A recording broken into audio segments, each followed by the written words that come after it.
So why are we here today, right? That's the question. I'm sure many people are wondering why have we gathered? Why has this group of people gathered? And so I think I'll just start by letting you know, Peter, why I reached out to you. And then we'll just go with the flow today. So Peter and I met probably like 2 years ago, and Peter did an intuitive reading for me. Is it okay if I call you Pete? Yeah, Okay. everyone I does. feel like I'm being Not so everyone, but formal. most people. That's fine. Yeah, that's Yeah. fine. Okay, so Pete and I met like 2 years ago and did a beautiful intuitive reading for me, read my energy body, the colors, and we talked about some things that I had on my mind, and you gave me some really good advice, and it was beautiful, right? And so a couple of weeks ago, probably about a month ago now, as I was in this course where we're studying sound and we're doing a lot of audio recordings, so I was going through my files and I came across our recording of our session and I decided to listen to it. And I hadn't listened to it since we had our session. So this was like, refreshing my memory. And it struck me that you actually predicted this program that I'm in right now. You predicted this course and you predicted me meeting my teacher and a lot of the things that have happened on my path you predicted. So I was like, oh, that was very, very much divine timing telling me to go revisit that recording. So I just kind of filed that in my head. And then about a week after I came across that recording, I saw your YouTube video describing your different pieces of artwork. And many of those pieces struck me because I had had a similar experience. But the art that struck me the most is the two pieces at the very end of your video. And if it's okay with you, if I could pull up a snapshot of those pieces of art and have you speak to them to this group, Yeah, I you're that more would than be welcome. yeah. More Thank than you welcome. so much. So, for those of you who aren't familiar with Peter's work, while I'm pulling up this image, Peter, would you like to kind of introduce yourself and what you do at the Jaya Sanctuary?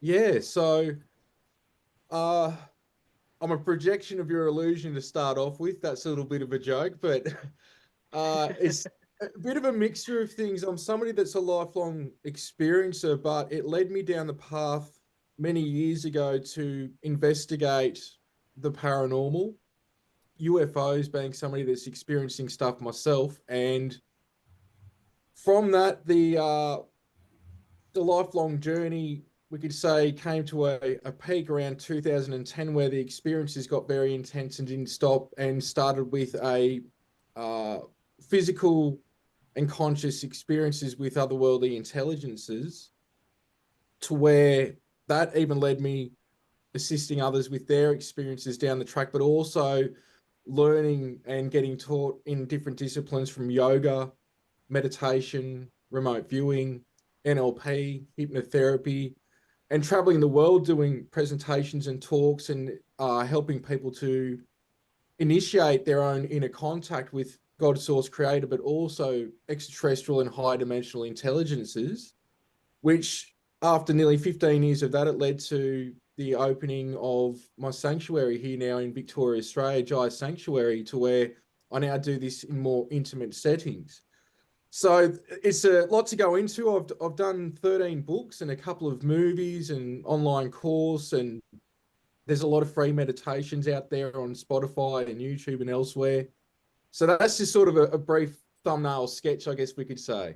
Very, very profound experiences, and there's a piece of art that you created based on one. Would you please share that story? Yes, so I don't know the exact date, though I did find something to it recently, and it was, I think, a sort of the earlier mid part of 2022. So this is recent in compared to the plethora of data and evidence and everything that I've got my experiences. But I was in my bed asleep, and I appeared in this realm of rainbow light. It was like I was in a river of rainbow. And I'm depicting that on the left side here of the art that I've done, which was very similar to that. But there was a gentleman with me, which I've depicted here, the bottom right. Now, this gentleman had like a golden chest piece, a white robe, white beard, white long hair. He had a staff and seemed extraordinary uh, in many different ways. It was just this bliss, euphoria, and I've had a lot of different experiences, a lot. So this was, for me to say that, not belittling anything else, but this was quite extraordinary. Now, this intelligence told me to just think of somewhere and remember. It was like he was telling me to remember how to travel the universe and that you know how to do it. Just think of it. And so I started to think of places that I've been on and off world. I've had some physical, we could say extraterrestrial experiences, but also higher states of consciousness. So I started thinking, just thinking of these places, and with me, this being would appear and would appear at these places. And so that went for a short period, and it was very quick how it happened. And all of a sudden, we appeared in this scene setting here. So there's the rainbow light, there's me, there's this gentleman, and there's this golden walkway, this paved walkway that to me appeared to be made out of gold. And we're sort of in this dark setting at the same time. And so we both just happened to walk up this pathway to this temple complex that had sort of two domes, an obelisk, there was a pyramid. I didn't do this exactly because if I did it, I didn't want it to look like, let's say, a male private part, because it was sort of very similar and the artwork would have looked like that. But going off to the edges, there was sort of smaller rectangular and square buildings, but this was all made out of gold. Everything, like just the appearance and what have you, that's just how it appeared. Now, mind you, this is a dream state. This is a dream. So we walk up the pathway and we sort of get to this ramp, and we're now getting into the inner workings, the pathway of this temple complex. And we walk into this room, and there was many saints and sages and masters from on and off world that would be well known here on earth. Even one person that's currently in existence in this experience, in this reality, and some that I'd come across in otherworldly experiences. And when we walked in, they seemed taken aback. And part of it felt like it was me with this being, but more the energy of the being that I was with. That, like a lovely sort of homecoming surprise for them, is how it felt. Now, at this point, I wake up in my bedroom. Now I'm awake. And if you want to, have you got the other bit of art there? There we go. So your artwork is on the left, and on the right is what it reminded me of. All right. Well, this is interesting. So now, from what I just explained, now I'm actually physically awake in my bedroom, and the room's lit up. And to my right, on the right side of the bed, against the wall, about 5 foot approximately in height, is something that appears to me to be a golden tablet with that script on it. Now, it was in the actual golden tablet, and it was lighting up the entire room. So now I'm physically awake. This is a physical experience. This is no longer a dream. And after a few seconds of observing what was going on, all of a sudden, the same rainbow energy in the dream that I was talking about, these ribbons, it was like I was in a river of rainbow, all of a sudden started to project from this golden tablet and started to come at me, while now there was other scripts at the same time, a million miles an hour of script I've never seen. It's not Sanskrit, it's not Hebrew, it's sort of something that might be a culmination or pre any of that. I've seen star language, light language. I've seen nothing like this. I've seen stuff almost exact, but not exactly the same. But the first script was pretty much what I've done there. And I was so blissed out. It was like ecstasy, orgasm times 100 that I had to turn away. And when I turned away, I could feel that the rainbow energy and the download transmission stopped. But I had to look back. So I opened my eyes and the room still lit up. And I turned back around and look at this tablet, and it continued to flash script a million miles an hour. It was almost like a tablet, like an electronic tablet, but it wasn't. It was made out of gold. But the way that the script appeared on it, it didn't like sort of appear like it was being written or anything. It was just all of a sudden just different script in what appeared to be solid gold. And the rainbow energy continued to pour upon me for about 5, 10, 15 seconds. It's hard to say. While I screamed in ecstasy, and then all of a sudden it stopped and it literally imploded in on itself. And all of a sudden I'm sitting in darkness. And that's when I got up, put on the kettle, made a coffee, and just sort of sat there the rest of the morning like, what was that about? And that could have occurred. It's hard to say. From memory, it might have been around 3 in the morning, 4 in the morning, something like that. But it was quite extraordinary because I've had a lot of physical and non-physical experiences, but the blend of this in such a way to where some people might stay with me and be on board a craft or somewhere else, and then we wake up and they're both seeing, like me and whoever's with me can see the craft leaving, whether physically or it's in our mind's eye, but there's a conscious component that we're both aware of what's going on. This was quite extraordinary in terms of purely a dream state, then waking up and there's this levitating, floating golden tablet with script projecting rainbow energy at me that that will stick with me forever. And that was one of the pinnacles, we could say, of this existence as Pete, especially with the ramifications that's come from that. So I'll shut up at the moment, but any questions or anything you want to ask or share your experience with what you've seen, because that's quite very, not the same, but very similar, Gracie, of what you've put my artwork up against there. So did you experience something very similar? Well, I think you said it earlier that you're a product of my projections, right? No, but seriously, so everything you said resonated with me in so many ways. And Emily's here, and she was mentioning in the chat that she has had some similar experiences. If you want to come off mute, you're welcome to. Let me see if it'll let you.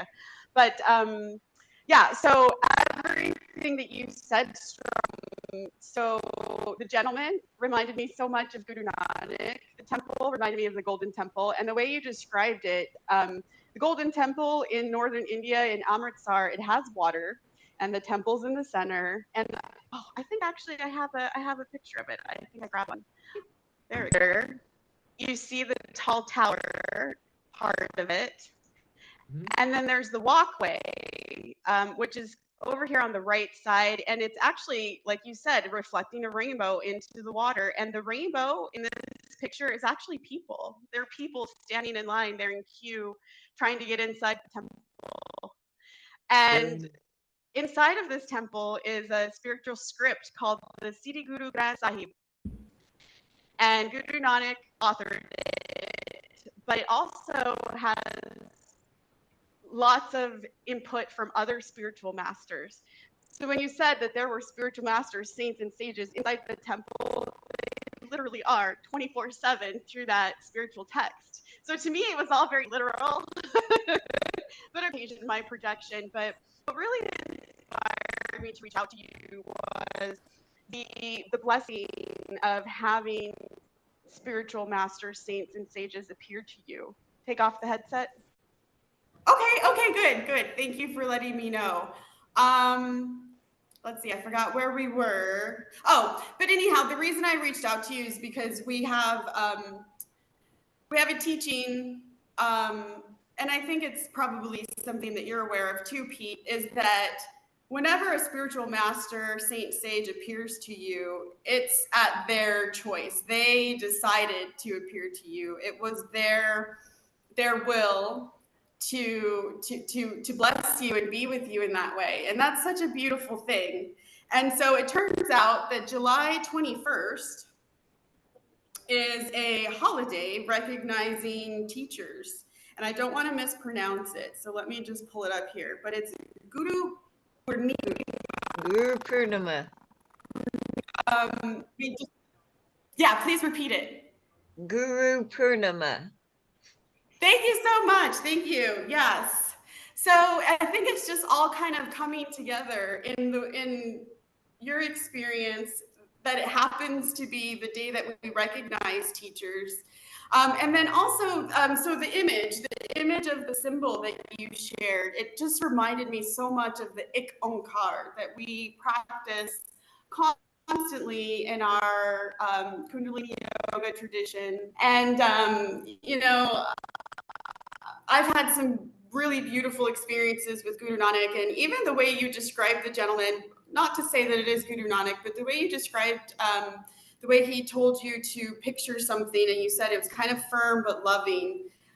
I could definitely resonate with that, because I think that I've definitely received very direct messages, but they were all from a very loving place. So it just all seems so beautiful. And I wanted to get together with you to recognize this beautiful blessing of an experience that you had.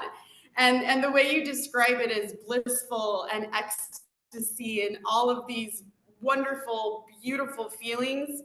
So in our practice, we say Waheguru, and Waheguru is the word to describe what you're trying to find the word for, the bliss, the ecstasy, the peace, the happiness, the joy, like all of that is Waheguru.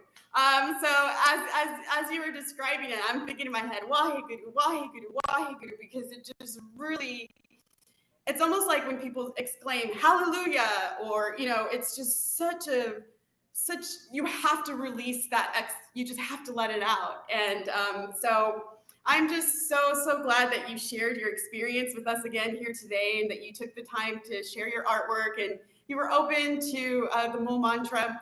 And I actually had more of an agenda prepared, but we're having so much fun chatting. I think it would be nice if we could maybe table that other meditation for another time. And so opening it up to questions from the group. I'm Emily. Hey, Emily, welcome. Hey, thank you. I'm a channel, and it's so cool, just so confirming, because I've had really similar experiences to you, Pete. And it was so interesting to me when you said that the symbols, or that language, sounds almost like a combination of Sanskrit and Hebrew. That's been my experience as well, and at least the way that my guides explain it. So in our lineage, we have this language Gurmukhi, and it's from the mouth of the Guru. So it's not quite Sanskrit, but it's kind of there. So to my ear, the sounds, we don't have the same sounds here on this planet as those etheric sounds. It's kind of difficult, but Frequency. yeah. But I speak both Hebrew and these mantras in Gurmukhi. So it sounds very similar, almost like a combination. So my guide said that originally it was kind of one like angelic language, and that exists in the Akashic. So when we see the symbols, they're very similar to like the very ancient primal languages that we have, that have been maintained in these lineages. I resonate much with that, because I've had some stuff alluding to it being an angelic script, we could say. Again, I don't like the pigeonhole things, but it's just something where confirmation. The other day, a friend sent me a snapshot from a music video. I've got to find more out about this. And on the ceiling is Archangel Michael, I think with the shield. And the script is almost very similar, but to me, when I did research, it's Hebrew, but with the information I was getting through my own contacts, it was alluding to angelic script, and then my friend sent me that and happened to have Archangel Michael and then the script on the shield. Yeah. And you're saying this as well, so I think it's just how the universe works with synchronicities. Yeah, it's just some food for thought at the very least. There's also, so it's something really interesting in the Western tradition. If you've ever heard of John Dee and Edward Kelly, Enochian magic, the Ophonic language, it was around the same time as Guru Nanak, not exactly, but within 100 years or so. And it was the same kind of impulse where this, angelic language wanted to come through and be presented in symbols. And if you do a little research on Enochian, you'll see the symbols and you'll recognize aspects of the symbols. Because here, it's kind of like we can only see in 2D or 3D, but psychically we can see in the higher capacity. Multidimensionally, yeah. Yeah, so it's like to make a language, it's kind of like, you just do the best you can.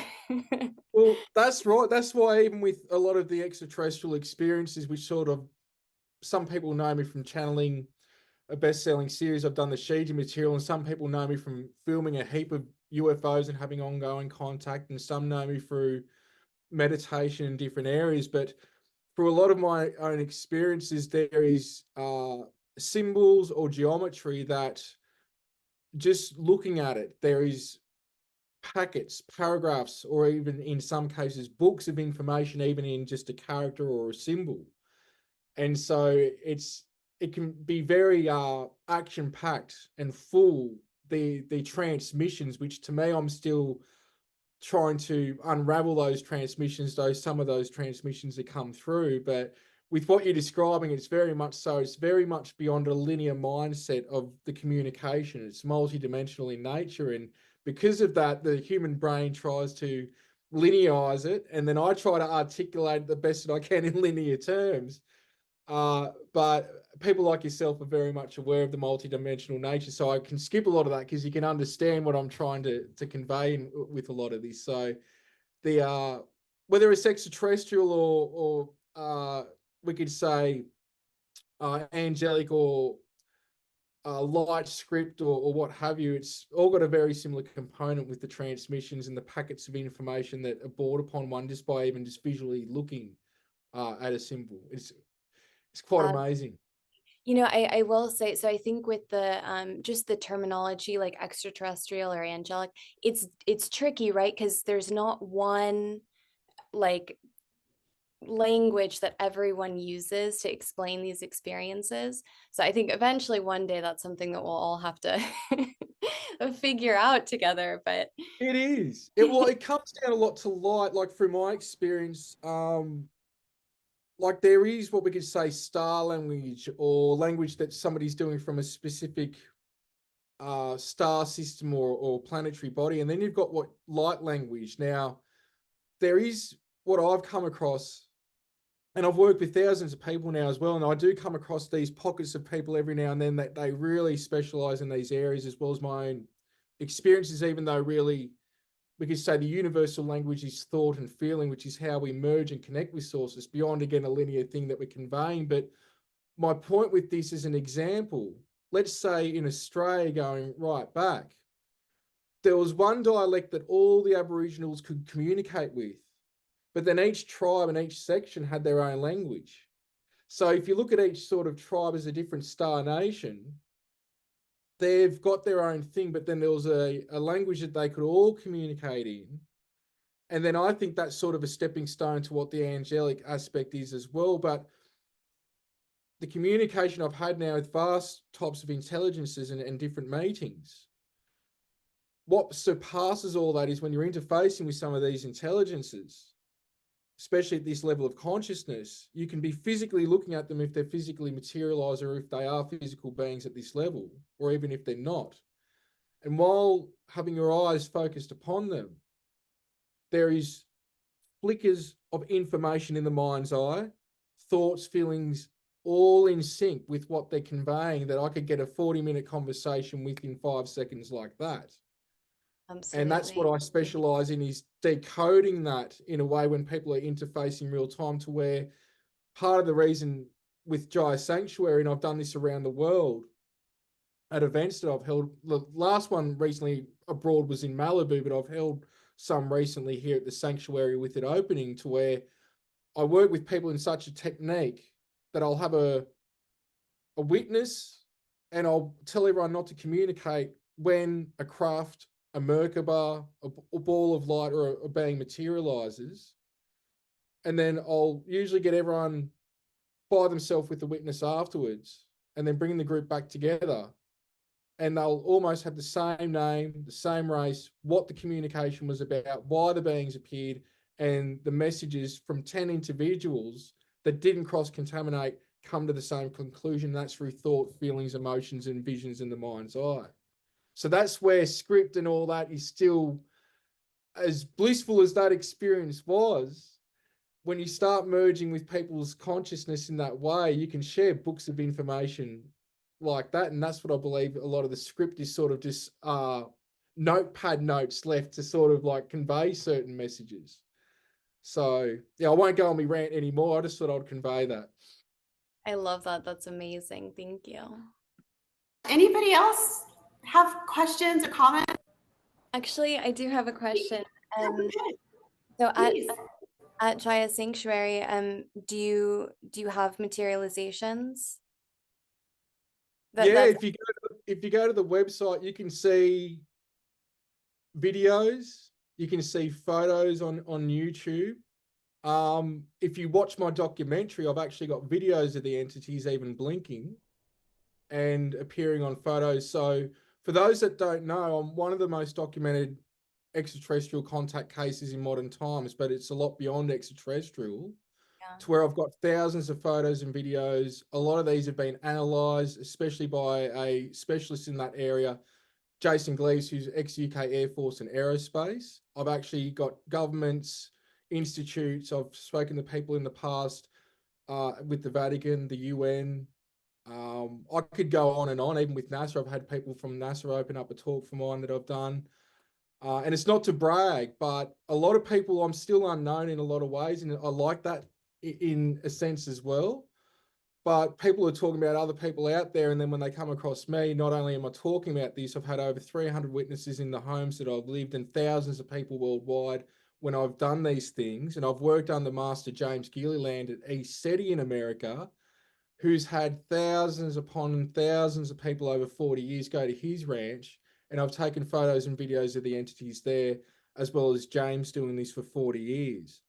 So if you go to petermaxwellslattery.com or jayasanctuary.com or esetiaustralia.org, there's links there to a television show that I've had on Edge of Wonder, which is now Rise TV.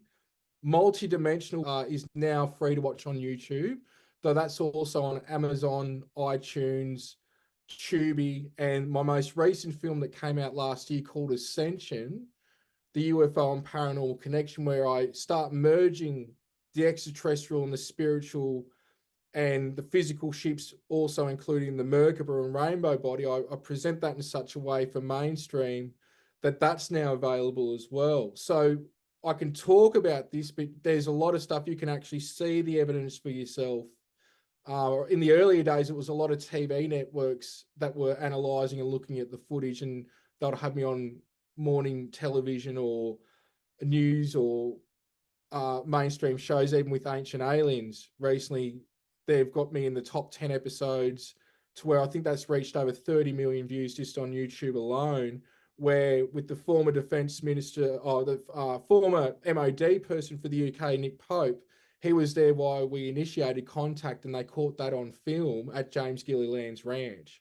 So a lot of this is available stuff that is not new, but it's new to a lot of people because I'm in Australia and I'm not, you know, sort of out there a lot doing a lot of things, though I'm starting to do more and more. I sort of go in ebbs and flow with being public for a while and then backing off while still helping people from behind the scenes.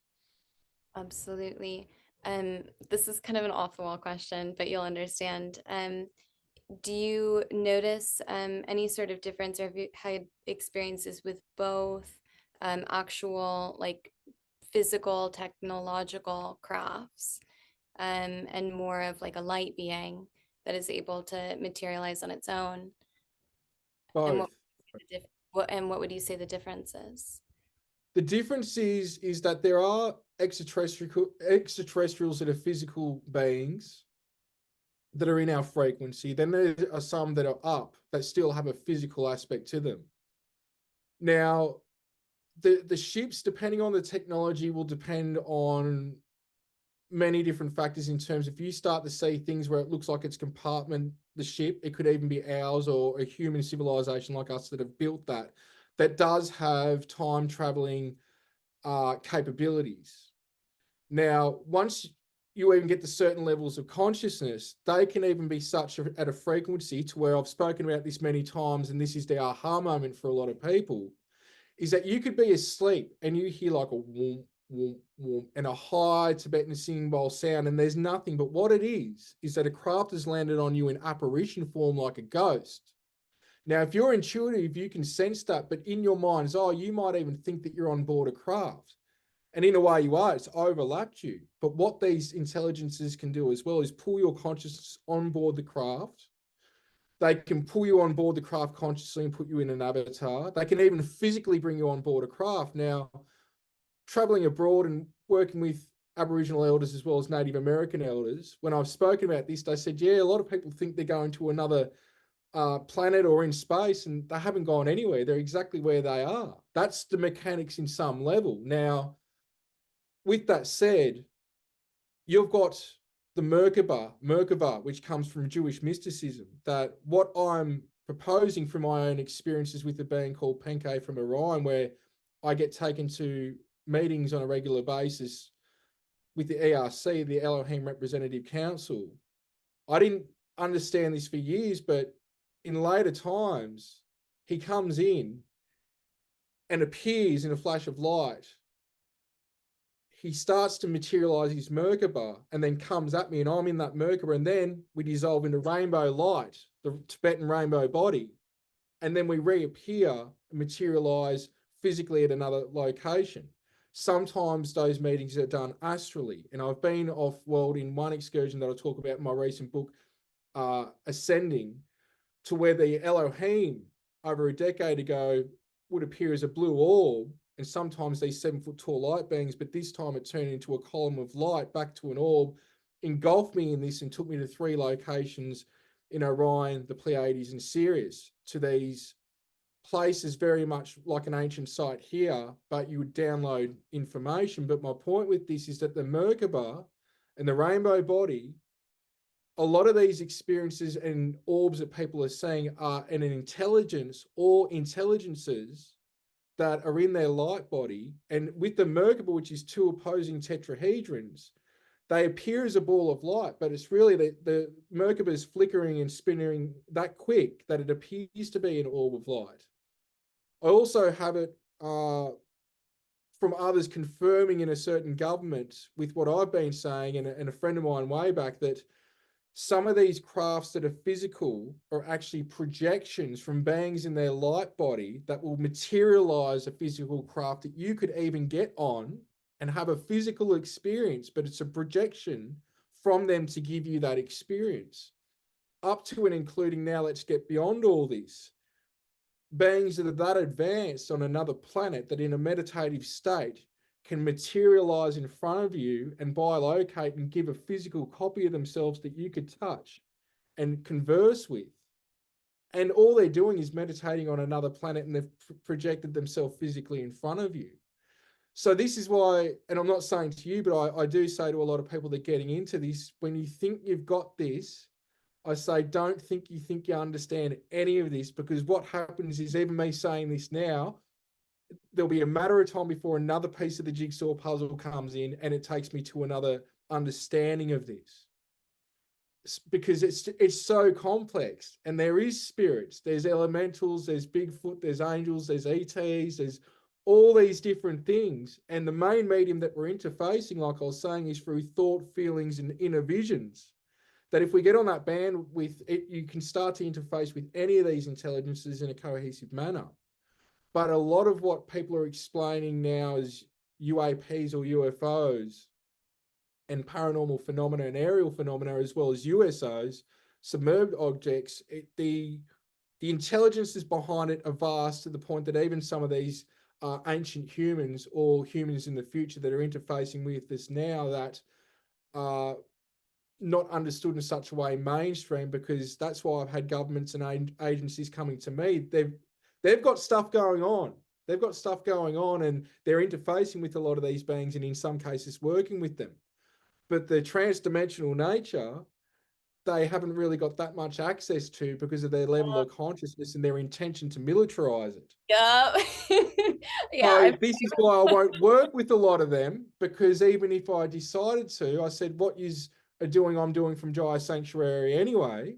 And you can see I've only been here for 3 years now, since I transformed this place here that's actually on golden quartz. I've got mining rights here, which I won't do, but it's all full of golden quartz to land.